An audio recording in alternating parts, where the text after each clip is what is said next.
Present teacher. Hello students, how are you? In this chapter active and passive voice, we will in this video do some questions. Okay, कुछ exercise करेंगे और practice करेंगे. How will we do the question? Let's see. Okay. चलिए. The question is underline the verbs. Verb को underline करना है and in this sentence and state whether they are in the active voice or passive voice. Underline करना है verb को, okay, और check करना है कि ये एक्टिव वॉइस में है या पैसिव वॉइस में है. ओके, आइए करते हैं. The question is the drawing was not made by me. अब ये इसमें बताइए वर्ब कौन सा है, अंडरलाइन कीजिए. वर्ब यहाँ पे देखिए मेड. ओके, यही है ना, मेड मीन्स बनाया. ओके, अब यहाँ बताइए ये कंप्लीट सेंटेंस जो है ये एक्टिव वॉइस में है या पैसिव वॉइस में है. कैसे पहचानेंगे? इस बाई पे मत ध्यान दीजिए, ये बाई से पता नहीं चलता है. बहुत से सेंटेंसेस होते हैं पैसिव वॉइस में जो पैसिव में तो होते हैं लेकिन बाई नहीं होता है, बाई प्लस सब्जेक्ट नहीं होता है. तो इस बाई से हम लोग नहीं पहचानेंगे. ठीक है, इसको छोड़ के बाकी देखेंगे कि बाकी के हिसाब से बाकी के जो स्ट्रक्चर है उसके हिसाब से वो एक्टिव है या पैसिव है. राइट. अब यहाँ देखिए the subject is the drawing और ड्राइंग के बाद वाज है.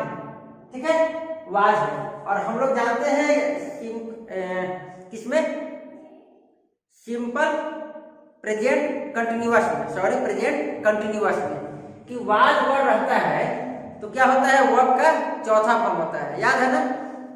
तो ये कौन सा फॉर्म है, वाज के बाद तो होना चाहिए था चौथा फॉर्म, तब जाके ये एक्टिव वॉइस होता. लेकिन यहाँ वाज के साथ कौन सा फॉर्म है, थर्ड फॉर्म है. वाज के साथ अगर चौथा फॉर्म होता तो एक्टिव वॉइस होता. वाज के साथ यह कौन सा फॉर्म है, थर्ड फॉर्म है. ओके, तो ये एक्टिव वॉइस नहीं है, ये कौन सा वॉइस है, पैसिव. ओके, तो पैसिव है, यहाँ क्या लिखेंगे, पी लिखेंगे. Got it. कैसे पहचानेंगे हम लोग एक्टिव वॉइस और पैसिव वॉइस में? क्या करेंगे हम लोग, वर्ब और हेल्पिंग वर्ब को देखेंगे. हेल्पिंग वर्ब के हिसाब से अगर वर्ब का फॉर्म जो है चेंज होगा तो चेक करेंगे कि वो एक्टिव से के हिसाब से लिखा हुआ है या पैसिव के हिसाब से. अगर एक्टिव के हिसाब से होगा तो एक्टिव वॉइस होगा, पैसिव के हिसाब से होगा तो पैसिव वॉइस होगा. ओके, चलिए सेकंड क्वेश्चन देखिए. We buy books and magazines every weekend. अब यहाँ पे वर्ब पहचानिए कौन सा है, ये वर्ब है. अब यहाँ पे ये वर्ब है तो कौन सा फॉर्म है, फर्स्ट फॉर्म है. तो ये तो इजीली पता चल गया कि ये एक्टिव में है. क्यों? क्योंकि पैसिव वॉइस में हमेशा कौन सा फॉर्म होता है, थर्ड फॉर्म होता है. कौन सा, थर्ड फॉर्म. और ये फर्स्ट फॉर्म है तो ये तो इजीली पता चल गया कि ये एक्टिव वॉइस है. कौन सा वॉइस है, एक्टिव. राइट. चलिए next is Nisha will be picked up from school by her father. अब यहाँ पे बताइए ये कौन सा टेंस है और कौन सा वर्ब है. इसमें वर्ब है आपका picked up, pick up, pick up. Okay, ये वर्ब हो गया. अब बताइए ये वर्ब है, हेल्पिंग वर्ब कौन सा है, विल बी यूज हुआ है यहाँ पे. अब हम लोग देखेंगे कि विल बी के साथ क्या होता है. अगर ये कौन सा टेंस होता है, फ्यूचर कंटिन्यूअस होता तो विल बीइंग होता. ठीक है, फ्यूचर कंटिन्यूअस होता तो क्या होता, विल बी होता. राइट. अब यहाँ पे विल बी होता तो क्या हो जाता, वर्ब का चौथा फॉर्म हो जाता. Got it. चौथा फॉर्म होता ना, और यहाँ विल बी के साथ थर्ड फॉर्म यूज हुआ है. यानी ये कौन सा टेंस हो गया, कौन सा टेंस हो गया, ये पैसिव, पैसिव हो गया. ओके, ये कौन सा वॉइस हो गया, पैसिव हो गया. Got it. हम लोग क्या समझे, विल बी होता तो वर्ब का चौथा फॉर्म अगर होता तो वो एक्टिव वॉइस होता. ठीक है, लेकिन विल बी के साथ वर्ब का थर्ड फॉर्म यूज हुआ है यानी ये पैसिव है. Got it. The next one is the letters were delivered by the postman. अब यहाँ बताइए ये कौन सा है, टेंस पहचानिए और वर्ब पहचानिए. वर्ब तो डिलीवर्ड है, टेंस कौन सा है, एक्टिव में है या पैसिव में है, बताइए. देखिए यहाँ पे हेल्पिंग वर्ब वर है. अगर ये एक्टिव में होता है तो वर के साथ या वाज के साथ चौथा फॉर्म लगता है. लेकिन यहाँ तो तीसरा फॉर्म लगा हुआ है, तो ये क्या है बताइए? ये है पैसिव वॉइस। तो हम लोग क्या करेंगे? पी लिखेंगे। Got it? देखिए next is the women looked at the state clothes. अब यहाँ पे वर्ब कौन सा है? लुक्ड, ठीक है, और ये क्या है? Subject the women. Got it? अब यहाँ पे बताइए ये कौन सा टेंस है? एक्टिव है या पैसिव है? वर्ब तो हम लोग देख लिए, ये वर्ब कौन सा होगा? कौन सा फॉर्म है? लुक्ड, थर्ड फॉर्म या सेकंड फॉर्म, दोनों ही होता है। ओके, अब यहाँ पे बताइए ये कौन सा वॉइस है? अगर यहाँ देखिए ये क्या है? सब्जेक्ट है, और ये क्या है? वर्ब का सेकंड या थर्ड फॉर्म, ठीक है। अगर ये थर्ड फॉर्म होता, अगर ये थर्ड फॉर्म होता तो यहाँ एक्टिव में होता तो हैज है होता ना, हैज है तो है नहीं, हेल्पिंग वर्ब नहीं है, हेल्पिंग वर्ब नहीं है तो ये कौन सा फॉर्म है? कौन सा ऐसा टेंस होता है जिसमें हेल्पिंग वर्ब नहीं होता है? वर्ब का सेकंड फॉर्म में हेल्पिंग वर्ब नहीं होता है, सिंपल सब्जेक्ट और वर्ब का सेकंड फॉर्म और ऑब्जेक्ट होता है। किसमें? पास्ट, सिंपल पास्ट में होता है ना, तो ये वर्ब का सेकंड फॉर्म है। Got it? अब बताइए कोई भी पैसिव वॉइस होता है तो उसमें कोई ना कोई हेल्पिंग वर्ब आता है, इसमें हेल्पिंग वर्ब है ही नहीं, तो ये एक्टिव वॉइस है। और एक्टिव वॉइस में कौन सा टेंस है? तो सब्जेक्ट और बी टू कौन सा होता है? सिंपल पास्ट टेंस होता है ना, तो ये एक्टिव तो है ही, ये तो एक्टिव है ही। एक्टिव में कौन सा टेंस है? Simple past tense. ओके, तो आई होप आपको ये समझ में आया होगा। तो कुछ इस तरीके से हम लोग एक्टिव वॉइस और पैसिव वॉइस को क्या कर सकते हैं? पहचान सकते हैं। Got it? हम लोग हमेशा हेल्पिंग वर्ब और मेन वर्ब देखेंगे। पैसिव वॉइस में हमेशा कोई ना कोई हेल्पिंग वर्ब आता है, अगर हेल्पिंग वर्ब नहीं है तो वो एक्टिव वॉइस हो गया। ओके, और हेल्पिंग वर्ब अगर आया तो देखेंगे कौन से हेल्पिंग वर्ब के साथ कौन सा मेन वर्ब आया है, ठीक है। अगर उसका स्ट्रक्चर इस तरीके से है कि वो टेंस का पार्ट होगा तो वो एक्टिव वॉइस होगा, अगर वो टेंस नहीं है तो कौन सा होगा? पैसिव वॉइस होगा, ठीक है। चलिए आप देखते हैं next question, change these into passive voice. ये कुछ सेंटेंसेस लिखे हुए हैं एक्टिव में, आपको क्या करना है? पैसिव वॉइस में चेंज करना है। अब यहाँ देखिए first question is a 6-year-old girl made this painting. अब यहाँ पे ये कौन सा टेंस है बताइए? तो ये सब्जेक्ट क्या है? 6-year-old गर्ल, मेड वर्ब हो गया और ये ऑब्जेक्ट हो गया, ठीक है। अब यहाँ पे बताइए ये कौन सा टेंस है?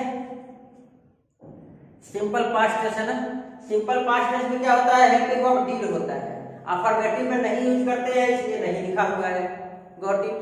अब हम लोग चेंज किस में करेंगे? उसको इज, एम, आर में चेंज करते हैं या वाज वर्ब में चेंज करते हैं? सिंपल पास्ट होगा तो वाज वर्ब में चेंज करेंगे, सिंपल प्रेजेंट होगा तो इज, आर, एम में चेंज करेंगे। ओके, तो यहाँ पे हम लोग वाज वर्ब में चेंज करेंगे। तो अब क्या करेंगे बताइए? इस ऑब्जेक्ट को यहाँ लिखेंगे this painting, this painting was. अब क्या हो जाएगा? वर्ब का थर्ड फॉर्म मेड बाय। अब क्या हो जाएगा? सब्जेक्ट क्या हो जाएगा? A 6-year-old girl, a 6-year-old girl. Okay, तो क्या बना sentence? This painting was made by a 6-year-old girl. Okay, चलिए next is he will have cooked the dinner. अब ये कौन सा टेंस है? पहचानिए। शैल है, विल है कहाँ लगता है? फ्यूचर परफेक्ट में लगता है ना। तो क्या करेंगे? शैल है, विल है, फ्यूचर परफेक्ट में लगता है तो हम लोग वॉइस पैसिव वॉइस में चेंज करते हैं। तो क्या करते हैं? हेल्पिंग वर्ब को शैल है, विल है को क्या चीज में चेंज करते हैं? शैल have been, will have been, तो हम लोग क्या करेंगे? Shall have been, will have been में चेंज करेंगे। तो ये ऑब्जेक्ट है, यहाँ लिखेंगे the dinner, the dinner will have been cooked,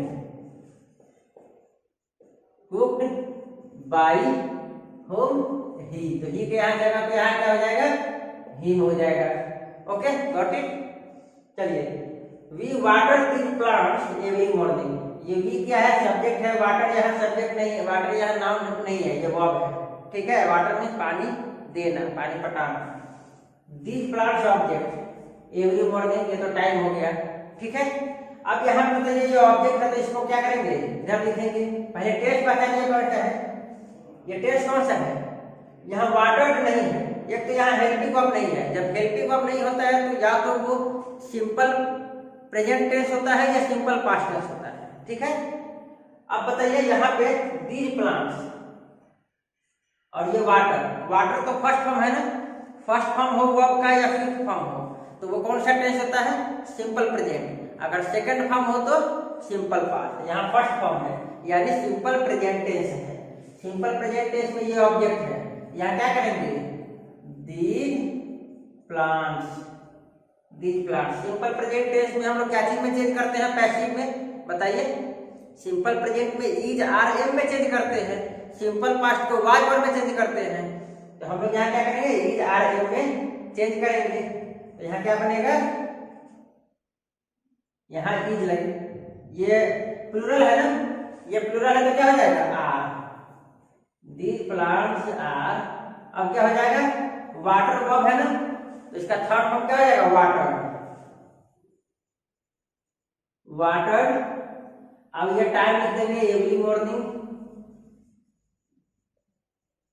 every morning by, और बाई किसके द्वारा, बाई बी। यहाँ पे तो क्या हो जाएगा, अस हो जाएगा, यहाँ हो जाएगा बाई अस। तो क्या बना sentence, these plants are watered every morning by us, okay. Next is the teacher is teaching the students. कौन सा टेंस है बच्चा, ये है प्रेजेंट कंटिन्यूअस टेंस। अब प्रेजेंट कंटिन्यूअस में क्या होता है, इज आर एम होता है और वर्ब का चौथा फॉर्म होता है। देखिए इज आर एम वर्ब का चौथा फॉर्म है। अब इसको क्या चीज में चेंज करेंगे, इज आर एम को इज बीइंग, आर बीइंग और एम बीइंग में चेंज करते हैं और वर्ब का थर्ड फॉर्म लगाते हैं। तो चलिए यहाँ पे ऑब्जेक्ट लीजिए, यहाँ रखिए ऑब्जेक्ट को, the students, the students is, यहाँ पे क्या है, प्लूरल है ना, तो आर बीइंग हो जाएगा, क्या हो जाएगा, आर बीइंग। अब टीचिंग, तो टीचिंग का क्या हो जाएगा, टॉट, थर्ड फॉर्म लगाएंगे ना, टॉट। अब क्या हो जाएगा, बाई, और सब्जेक्ट क्या है, द टीचर, यहाँ लिख देंगे द टीचर।